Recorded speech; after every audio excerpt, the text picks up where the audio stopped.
നമസ്കാരം.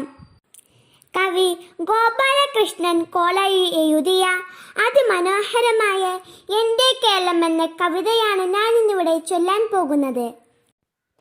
പാടും പുഴകളും തോടും മൂടിക്കൂടും മലരണിക്കാടും